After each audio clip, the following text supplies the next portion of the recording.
அன்பும் பாசமும் நிறைந்த தனுசு ராசி அன்பர்களே, வருகின்ற 2026ஆம் ஆண்டில் யார் தங்களின் ஆரோக்கியத்தை கவனித்துக் கொள்கிறார்களோ அவர்கள் எந்த பெரிய பிரச்சனைகளையும் சந்திக்க மாட்டார்கள். 4வது வீட்டில் சனி பகவான் இருப்பதுதான் உங்கள் முதல் வீட்டை பாதிக்கும். 4வது வீட்டில் அமர்ந்திருக்கும் சனி பகவான் தனது 10வது வீட்டிலிருந்து முதல் வீட்டை பார்ப்பார். ஜாதகத்தின் முதல் வீடு ஆரோக்கியத்தை குறிக்கிறது. சனி பகவான் உங்கள் ஆரோக்கியத்தை கெடுக்கக்கூடும். உங்கள் உடல் மற்றும் மன ஆரோக்கியத்தை பலவீனப்படுத்தும். 2026ஆம் ஆண்டின் தொடக்கத்தில் இருந்து ஜூன் 2ஆம் தேதி வரை உங்கள் ராசி அதிபதி குரு லக்ன வீட்டை பார்ப்பார். உங்கள் ஆரோக்கியத்தை பாதுகாக்கும் என்பது சாதகமான விஷயம். குரு சனியின் எதிர்மறையை நல்ல விளைவுகளாக மாற்ற முடியும். குரு உங்கள் ஆரோக்கியத்தை சிறப்பாக வைத்திருப்பார். நீங்கள் விழிப்புடன் இருப்பதன் மூலம் உங்களை ஆரோக்கியமாக வைத்திருக்க முடியும். ஜூன் 2ஆம் தேதி முதல் அக்டோபர் 31ஆம் தேதி வரை குரு 8வது வீட்டில் இருப்பார் மற்றும் இந்த வீட்டில் குரு பகவானின் பெயர்ச்சி நல்லதாக கருதப்படவில்லை. ஜாதகத்தில் 8வது வீடு தியானம், யோகா ஆகியவற்றை குறிக்கிறது. நீங்கள் தொடர்ந்து யோகா மற்றும் பிராணாயாமம் செய்தால் உங்கள் ஆரோக்கியம் நன்றாக இருக்கும். அக்டோபர் 31ஆம் தேதிக்கு பிறகு குரு உங்கள் அதிர்ஷ்ட வீட்டில் அமர்ந்து முதல் வீட்டின் மீது தனது பார்வையை வைப்பார். அத்தகைய சூழ்நிலையில் குருவின் இந்த நிலை உங்களுக்கு உதவியாக இருக்கும். ஆனாலும் நீங்கள் சனியின் பார்வையால் பாதிக்கப்படுவீர்கள். 2026ஆம் ஆண்டில் தங்கள் ஆரோக்கியத்தை கவனித்துக் கொள்பவர்கள் நல்ல ஆரோக்கியத்துடன் இருப்பார்கள். நீங்கள் சரியான உணவு முறையை பின்பற்ற வேண்டும். 2026ஆம் ஆண்டு தனுசு ராசிக்காரர்களுக்கு கல்வித்துறையில் அவர்களின் கடின உழைப்பின் பலனை தரும். பஞ்சம செவ்வாய் கிரகத்தின் பெயர்ச்சி ஆண்டின் பெரும் பகுதிக்கு சாதகமாக இருக்கும். அதே நேரத்தில் சிறிது காலம் பலவீனமாக இருக்கலாம். இந்த காலகட்டத்தில் செவ்வாய் கிரகத்தின் நிலை உங்களுக்கு சிறந்த பலன்களை தரும். ஏப்ரல் 2ஆம் தேதி முதல் மே 11ஆம் தேதி வரை செவ்வாய் உங்கள் 4வது வீட்டில் இருக்கும் போது இந்த நேரம் படிப்புக்கு பலவீனமாக இருக்கும். தனுசு ராசி 2026ஆம் ஆண்டில் செப்டம்பர் 18ஆம் தேதி முதல் நவம்பர் 12ஆம் தேதி வரை செவ்வாய் 8வது வீட்டில் தாழ்ந்த நிலையில் இருப்பார்.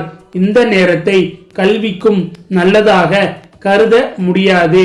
மீதமுள்ள காலகட்டத்தில் பஞ்சம செவ்வாய் உங்களுக்கு சாதகமாக இருக்கும் அல்லது கல்வியில் சராசரி பலன்களை தரும். 4வது வீடான குரு உங்கள் ராசியின் அதிபதியாகவும் மற்றும் உயர் கல்விக்கு பொறுப்பான கிரகமாகவும் இருக்கிறார். இந்த ஆண்டு குருவின் நிலை உங்களுக்கு சாதகமாக இருக்கும்.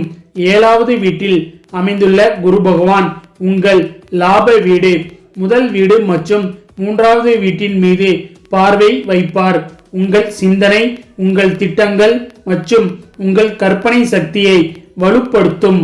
லாப வீட்டின் மீதான அவரது பார்வை சாதனைகளை பெறவும் உதவும். இதற்கு பிறகு ஜூன் 2ஆம் தேதி முதல் அக்டோபர் 31ஆம் தேதி வரை குரு பகவான் உயர் நிலையில் இருப்பார். இருப்பினும் 8வது வீட்டில் குரு பகவான் இருப்பது கடின உழைப்பு மட்டுமே நல்ல பலனை தரும். கடின உழைப்பை தவிர்க்கும் அல்லது கவனக்குறைவாக இருக்கும் மாணவர்கள் கல்வியில் பலவீனமான முடிவுகளை பெறலாம்.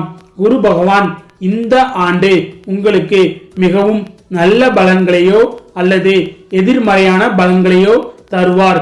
தனுசு ராசி மாணவர்கள் கடினமாக உழைக்க வேண்டியிருக்கும். அப்போதுதான் தேர்வு முடிவுகள் உங்களுக்கு சாதகமாக இருக்கும். அதே நேரத்தில் ஆரம்ப கல்வியின் கிரகமான புதனின் நிலையும் பெரும்பாலான நேரங்களில் சாதகமாக இருக்கும். 2026ஆம் ஆண்டு தனுசு ராசிக்காரர்களுக்கு கல்வியை பொறுத்தவரை மிகவும் சிறப்பாக இருக்கும். ஆனால் சனியின் இருப்பு காரணமாக சில நேரங்களில் மனம் படிப்பிலிருந்து திசை திருப்பப்படலாம். அத்தகைய சூழ்நிலையில் நீங்கள் கவனம் செலுத்தி படிக்க முயற்சிக்க வேண்டும். விடாமுயற்சியுடன் படிப்பவர்களுக்கு இந்த ஆண்டு சிறப்பாக இருக்கும். தனுசு ராசிக்காரர்களுக்கு 2026ஆம் ஆண்டு வியாபாரத்தில் மிதமானதாக இருக்கும் என்று கணிக்கப்பட்டுள்ளது. உங்கள் 10வது வீட்டின் அதிபதியான புதன் வியாபாரத்தில் எந்த பிரச்சனையையும் உருவாக்க மாட்டார். ஆண்டின் பெரும் பகுதி உங்களுக்கு சாதகமான பலன்களை தருவார். ஆனால் உங்கள் 10வது வீட்டில் சனியின் 7வது பார்வை ஆண்டு முழுவதும் இருக்கும் மற்றும் வேலையின் வேகத்தை குறைக்கும். நீங்கள் கவனக்குறைவாக இருந்தால் உங்களுக்கு இழப்பையும் ஏற்படுத்தும். எனவே நீங்கள் கவனமாக வேலை செய்ய வேண்டும். ஒரு குறிப்பிட்ட துறையில் உங்களுக்கு நிபுணத்துவம் இருந்தாலும் கவனக்குறைவாக இருப்பதை தவிர்க்கவும். இந்த ஆண்டு உங்கள் வாழ்க்கையில் முதல் முறையாக ஒரு பெரிய முடிவை எடுப்பது போல் வணிகம் தொடர்பான எந்த முடிவையும் எடுங்கள். இந்த நேரத்தில் நீங்கள் அதிக தன்னம்பிக்கையுடன் இருப்பதை தவிர்க்க வேண்டும். தொழிலில் யாரையும் கண்மூடித்தனமாக நம்பாதீர்கள். குரு ஆண்டின் தொடக்கத்தில் இருந்து ஜூன் 2ஆம் தேதி வரை 7வது வீட்டில் இருப்பார். இதனால் உங்கள் தொழிலை நிர்வகிக்க அவர் உங்களுக்கு உதவுவார். ஜூன் 2ஆம் தேதி முதல் அக்டோபர் 31ஆம் தேதி வரை குரு 8வது வீட்டில் இருப்பார். இந்த காலகட்டத்தில் ஆபத்துக்களை எடுப்பதும் புதிய முதலீடுகளை செய்வதையும் தவிர்ப்பது நல்லது. அக்டோபர் 31ஆம் தேதிக்கு பிறகு குருவின் நிலை மீண்டும் உங்களுக்கு சாதகமாக மாறும். இதனால் உங்கள் புத்திசாலித்தனத்தை கூர்மைப்படுத்த உதவும். நல்ல முடிவுகளை எடுப்பதன் மூலம் நீங்கள் நேர்மறையான பலன்களை பெற முடியும். இந்த ஆண்டு வணிகத்துறையில் எந்த ஆபத்தையும் எடுக்காதீர்கள் மற்றும் பொறுமையாக வேலை செய்யுங்கள். நீங்கள் தொடர்ந்து நல்ல பலன்களை பெறுவீர்கள். ஆனால் ஜூன் 2ஆம் தேதி முதல் அக்டோபர் 31ஆம் தேதி வரை எந்த புதிய வேலையையும் தொடங்குவதை தவிர்க்கவும். மீதமுள்ள காலகட்டத்தில் நீங்கள் எச்சரிக்கையுடன் தொடர்ந்தால் நல்ல பலன்களை பெற முடியும்.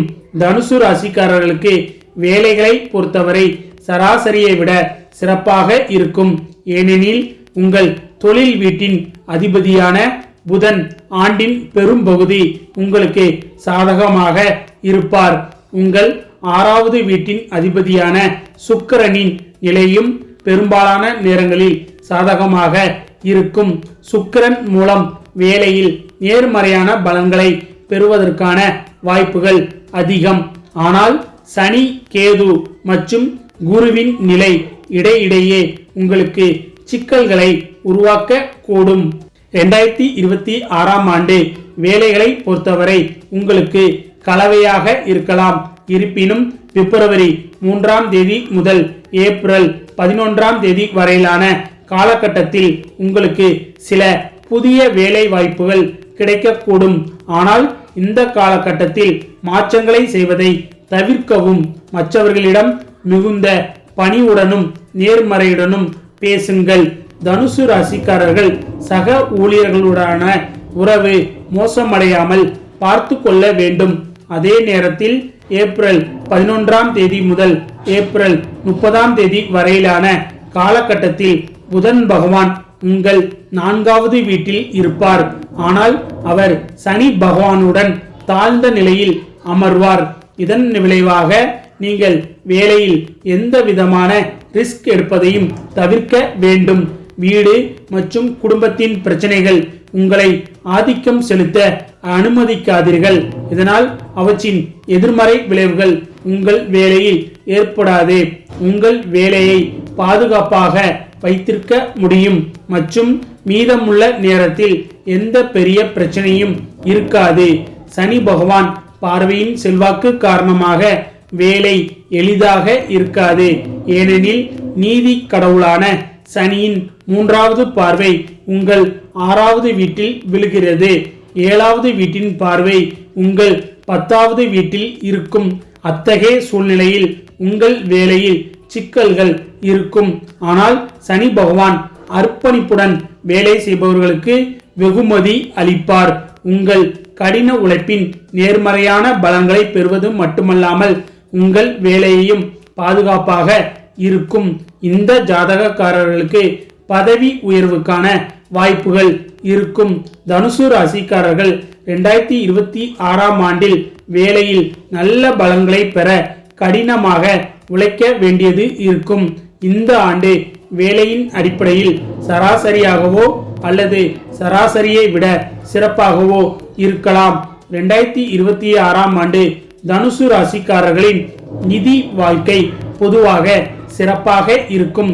பணம் தொடர்பான விஷயங்களை குறிக்கும் வீடுகளில் எந்த கிரகத்தின் எதிர்மறையான தாக்கமும் இல்லை என்பது குறிப்பிடத்தக்கது. அத்தகைய சூழ்நிலையில் நிதி வாழ்க்கையில் எந்த பெரிய பிரச்சனையும் இருக்காது. அதே நேரத்தில் லாப வீட்டின் அதிபதியான சுக்கிரன் ஆண்டின் பெரும் பகுதி உங்களுக்கு சாதகமாக இருப்பார். இருப்பினும் ஜனவரி முதல் பிப்ரவரி 1ஆம் தேதி வரை ஒரு குறிப்பிட்ட நிலையில் இருக்கும். இந்த நேரத்தில் உங்கள் கடின உழைப்பை விட பலவீனமான முடிவுகளை தரும்.